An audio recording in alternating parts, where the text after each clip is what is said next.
Assalamualaikum Ustaz. Apa khabar hari ini? Alhamdulillah sihat. Waalaikumsalam warahmatullahi wabarakatuh. Boleh Ustaz jelaskan Ustaz sejak bila bermula beri ceramah dan latar belakang Ustaz? Silakan. Baik. Nama Muhammad Uzair bin Muhammad Fuad. Kampung asal Kampung Sungai Sirih, Tanjung Karang, Selangor. Kemudian sedikit latar belakang pengajian. Habis sekolah rendah, saya pergi belajar tahfiz Al-Quran di Mahat Tahfiz Masjid Lama Kampung Lambur Kanan, Bota Kanan, Perak. Sekitar lebih kurang 3 tahun sampai ke peringkat syahadah. Syahadah hari maksudnya ujian yang terakhir bagi pelajar tahfiz, yang biasanya tahfiz penuh masa ni. Dia ada ujian yang terakhir, nama dia syahadah. Alhamdulillah sampai 3 tahun setengah begitulah saya khatam. Kemudian saya pergi menyambung belajar kitab di pondok pesantren Al-Fatah Temboro Karas Magetan di Jawa Timur sekitar 3 tahun. Kemudian pada tahun 2010 saya pergi belajar hadis ataupun belajar alim di Darul Ulum Zakaria, Johannesburg, Afrika Selatan. Dan saya pulang pada tahun 2017 dan saya alhamdulillah dapat berkhidmat di Masjid Cahaya Iman, Bandar Kantiruhum Rawang sebagai imam 2, imam qaryah masjid. Dan pada bahagian malam hari, biasanya saya jadi imam, kami ada 4 orang imam di masjid dan jadual saya kebanyakannya siang, zuhur, asar dan malam hari saya berkuliah di sekitar Rawang, kawasan terdekat, dan kemudian kadang-kadang hujung minggu jika ada kelapangan saya pergilah kuliah ganti di mana-mana masjid yang berkelapangan, insya-Allah.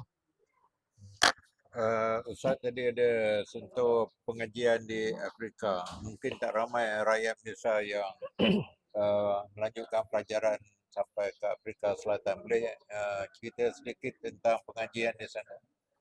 Okey. Kenapa saya pilih South Africa? Sebenarnya saya ingin belajar hadis ataupun belajar alim menggunakan sistem Deobandi. Sistem Deobandi ini sistem orang-orang India, Pakistan. Mereka belajar hadis, mereka belajar madrasah, ada sistemnya. Mungkin ada yang 6 tahun, 7 tahun, 8 tahun. Mereka akan khatam kitab Kutubus Sittah, Bukhari, Muslim, Tirmizi, Abu Daud, Ibnu Majah, Nasa'i.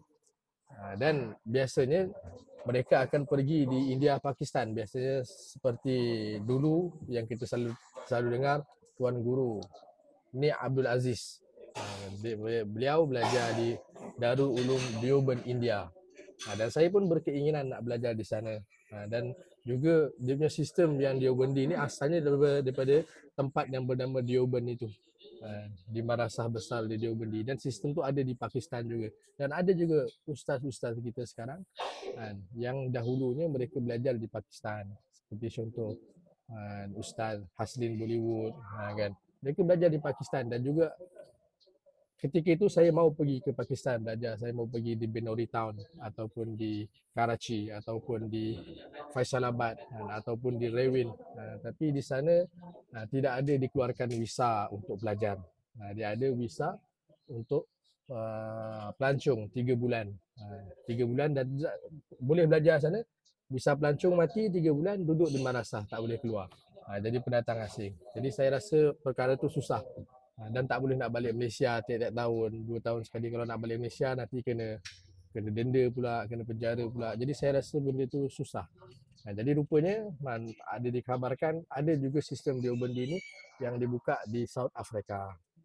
South Africa ni satu negara yang kita kenal bukanlah negara Islam, tetapi untuk pengetahuan semua, orang India, Pakistan ni dia ada di seluruh dunia. Di negara-negara mana-mana pun dia ada. Kebanyakan mereka bila mereka berhijrah, bekerja di luar negara, di bukan negara asal mereka, mereka akan buka masjid, buka madrasah. Buka masjid, buka madrasah tahfiz dan buka madrasah alim. Jadi di South Africa ada. Sistem yang sama di Ubali, dan ustaz-ustaznya pun semua belajar daripada India, Pakistan, dan di sana pun kami belajar kitab bahasa Arab, dan ustaz yang mengajar berbahasa Urdu. Berbahasa Urdu. Dan kawan-kawan berbahasa Inggeris. Jadi saya belajar di situ. Alhamdulillah ada visa, dia pun bagi visa semua.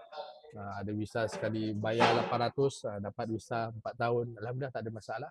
Dan 2010 hingga 2017 saya belajar di Darul Ulum Zakaria, Afrika Selatan. Salah seorang yang mungkin sekarang dikenali, saya punya senior adalah Ustaz Iqbal Zain.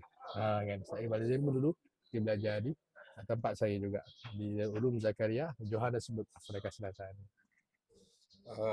Ustaz tadi ada sebut tentang 1% yang datang ke masjid lah, yang solat berjemaah. Boleh Ustaz jelaskan kedudukan bagaimana nak tarik remaja ni datang, warga emas ke orang dewasa? Jadi pendekatan yang kita boleh buat salah satu, sebenarnya banyak cara kita boleh buat. Mungkin kalau kita berceramah di masjid sahaja, mungkin orang-orang masjid saja terdedah. Dan mungkin juga ataupun boleh kata saya cadangkan, kita sesama imam, sesama AJK masjid, sesama ahli jemaah masjid boleh dibincangkan bagaimana kita nak jumpa mereka. Jumpa mereka, ziarah orang sakit, ziarah mungkin asnaf-asnaf yang kurang berkemampuan, dan sambil kita ziarah, sambil kita cerita, sambil kita ajak mereka ke masjid. Mungkin kita ziarah, mungkin ayahnya sedang sakit, nanti kita mungkin akan jumpa anaknya, anak lakinya. Mungkin dalam masa kita nak bagi salam tu, kita jumpa jirannya pula. Kita boleh cerita tentang masjid, kita ajak mereka sama-sama berjemaah. Kadang-kadang manusia ni kita kena datang kepada mereka, nanti mereka akan datang ke rumah Allah Subhanahu Wa Taala, insya-Allah.